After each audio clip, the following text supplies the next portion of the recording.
Hey y'all, it's David Ducker coming back at you, and today I'll be talking about templates, about non-player character sheets, about stat blocks. And what I'm curious about is how do you do it? I'll tell you how I do it, but I'm always looking, of course, for new techniques, something that will work even better than what I've got going. So usually what I do is I create at the start of the campaign, I'll create some generic templates, some generic stat blocks. And usually when the NPCs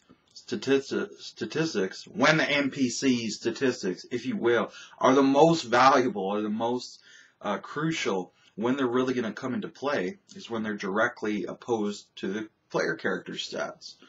A lot of other stats can come up on the fly, but their combat stats are fairly important to have pre-prepared, depending on the system.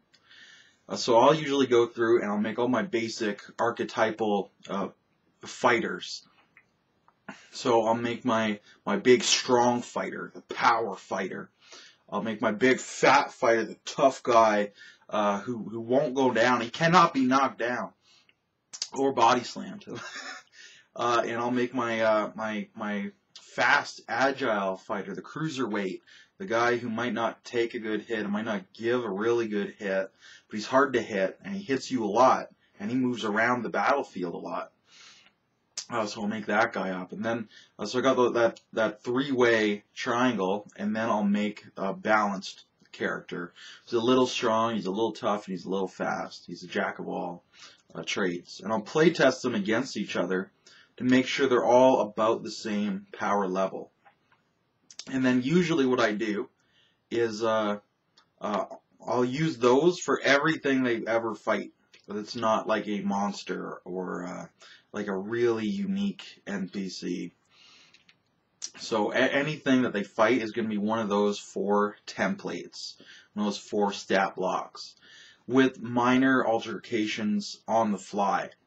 So if they're fighting a zombie, I might use the tough template, but if I put armor on the template, I'll get rid of that for the zombie, perhaps. So I'll ignore that while they're in play. Or if they're fighting an orc, it could be the same thing. I'll use that big tough guy template, a strong powerhouse, but I'll remove his armor, perhaps, or I'll make his weapon, fragile, so when he hits you too hard, he breaks his own weapon, which I always like. The critical success destroys your own weapon if it has a fragile quality, which is so interesting to me. The sacrifice you must be willing to make.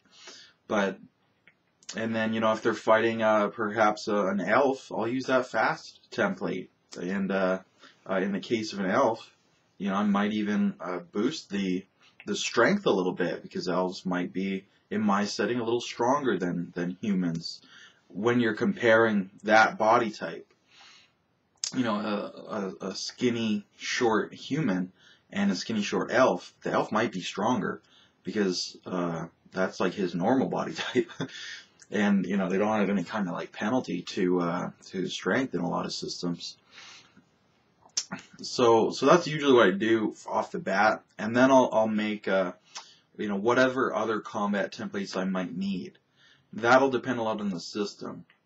So I was just doing that for Return of the Runefang, so I made those 4, and then I made a longbowman and a crossbowman template for ranged combat. Now in Game of Thrones, those are somewhat different. Longbows have a lot of damage, but crossbows pierce armor. So they're different. So and they have slightly different feats, qualities, drawbacks as well. So it behooves me to make 2 stat blocks. If they're mechanically identical, I don't need 2 stat blocks. If crossbows and longbows work the same, I don't need 2 stat blocks. So I'll just make 1. But in this system, they are different enough that I felt it was warranted. And I was thinking about maybe making a peltalist and a skirmisher, someone with a shield and a sling, and then someone with a shield and a javelin to throw. But I thought about it, like I wouldn't actually use them. Like, those are very, cool weapon sets to use, but in our setting, the type of combat, the type of society is not going to have them. Slings get a really bum rap. By the way, anyway, you should go check out Lindy Beige, and he's got like 3 or 4 videos on slings, short slings, long slings, slings compared to bows and crossbows and javelins, and slings are every bit as useful as a bow or a crossbow, depending on your situation. So he talked about, well, I don't want to distract myself in this video, but go check that out. Maybe I'll do a video repeating what he said as well. But it didn't behoove, it wasn't going to be used, so I didn't make it for those 2. And then maybe I'll make a spellcaster template as well. Maybe. In this system, there's no need to, because they're just like pretty much an average Joe in combat, except for their magic. But in other systems, it might be warranted, maybe. Like, for example, Pathfinder, I did make a cleric and a wizard template. So any cleric they ever fought used that template, but the spells customized to fit the god on the fly usually. And the wizard template, I made a generic wizard. Every wizard they ever met used those stats, modified on the fly in session, with of course a spell selection to reflect his style and his school and his upbringing, all that good stuff, his personality. So in our current game, I don't need to make those templates because it's really easy to calculate an average human stat, and there's no real physical difference between an average human and a wizard or a cleric or a priest or a druid or anything like that, other than their magic. So I didn't need to make those. But so I'm curious though. So that's how I do it, and I did that in our last campaign to great success. I'm doing it in this campaign to so far great success as well. But I'm curious, how do you do it?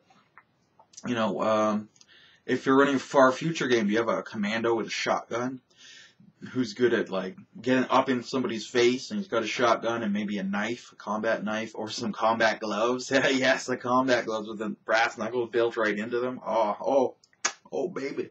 But and then you have your other template who might be a sniper, and he's got stealth and movement skills like climbing, jumping, crawling, and of course hiding. Whereas the commando has, running up in your face, kicking in doors, tackling you to the ground, getting up close to blast you with 2 barrels or 4 barrels, depending on your setting. So you might have the shotgun specialist, the stormtrooper. You might have the sniper rifle specialist, the commando, the guerrilla fighter, and then you might have the heavy weapons specialist who's got flamethrowers and rocket launchers and mini guns, and that's his specialty. And then you could have a fast draw expert, a quick draw artist, who comes up on you real quick with his pistol. And then you might have a balanced guy, jack of all, so he can use any weapon all right. He's not as maybe slow as the sniper, but he's more agile than the stormtrooper, and he can't quick draw against the quick draw artist, but he might quick draw against anybody else, and he might beat them. So you get your balanced guy in there. So that I haven't actually done a prolonged modern or future campaign with guns, so I haven't made those. But that's off the top of my head. I'm like, well, let's just look at the weapons available and the styles available, and we'll just make templates supporting that. So, I'd love to hear how you do it. Do you make a character sheet for every single NPC? Because I started doing this in our last campaign. I was like, oh, wow, all these NPCs are so cool and they're interesting, and I can make character sheets for all of them. But I really found that I wasn't using those sheets. I was just like, well, the number of times I have to actually roll anything is very low. The only time I'm really using these sheets is in combat. And I mean, some of those characters weren't combat focused anyway. So I was like, well, if we're only using stats for combat and everything else is easy enough to figure out on the fly, and just say to yourself, oh, how good is this guy at that skill? And you can just do it on the fly. But in combat, you know, I was saying that's when we use the stats. Let's only make the stats for that, because that's when we use it. It's logical to me. So now let's differentiate that. And in Pathfinder, you know, I said I had the cleric and the wizard. I had a rogue stat block for kind of for like dirty fighter, for like rogue fighter. I didn't use it that much. I guess that would be the equivalent of like the quick agile fighter, kind of. And I might have also been using that for the archer. But and then the fighter is using for both the strong fighter and the tough fighter, because in Pathfinder they're kind of the same thing. And Pathfinder doesn't give you that a lot of that customization option to say, oh, this guy's really tough, but that guy is really strong, you know, and that guy's really quick. He gets in there, and you don't know what he's gonna do. You don't know which direction he's gonna come from.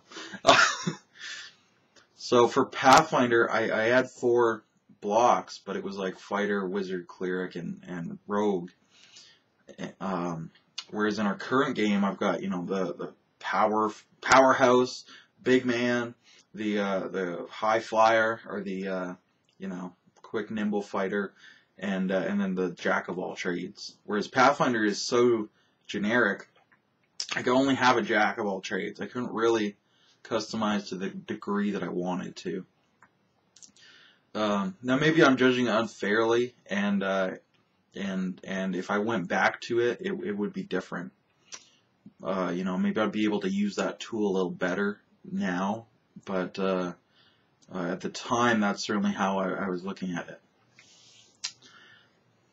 So yeah, let me know what you do. Do you make a stat block for every single NPC? Do you make templates like I do? In which case, what templates do you make? Do you make, you know, I make like 4 to, you know, 6. Do you make 12 templates to choose from?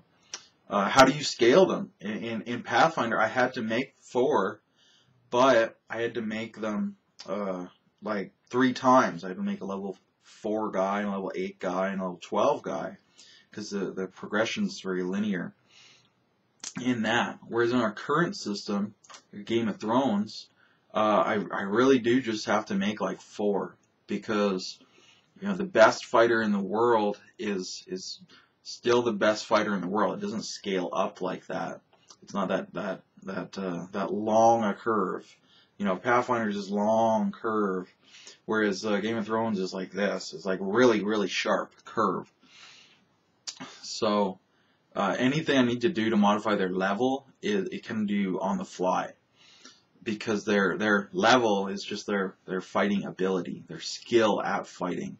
Whereas Pathfinder, when you improve your skill, you get hit points, and you get better at fighting, and you get more attacks, and you get a couple other things as well, because, you know, it's class based. Whereas in Game of Thrones, it's like, well, okay, you've improved at your fighting, and that's isolated, completely isolated from everything else. So I can have these 4 templates, and instead of trying to rack my brain and be like, okay, well, you know, this guy is actually better than my template, so I'll just do that. I'll just give a +2. But with Pathfinder, it's harder to do that, because +2 doesn't really mean as much. And also, you know, like I said, if you're giving +2 in one area, it should, according to the rules, give him like a +2 in another area, and maybe a +4 in a third area. So there was a lot of stuff to consider in that respect as well. Again, I haven't used Pathfinder in a year, at least a year, so maybe approaching it again I'd be able to use it better or differently. But that was my experience at the time. So yeah, let me know what you do. Let me know if you know a GM who does this technique instead of building everyone individually. I'll build a sheet for the cut purse who robs you. Build a whole sheet for him. And I just don't have time for that. Ain't nobody got time for that, as John Large would say. But let me know if this irritates you as a player, because my man Josh Pullman seems to find it irritating that all the NPCs are basically the same, or inside those like 4 categories. That's about it. I just was curious about that, about how you do it, and thought I'd share how I do it, because it made my game so much easier to run. So I think it could definitely help you out. But that's all I got to say. Good day and good gaming.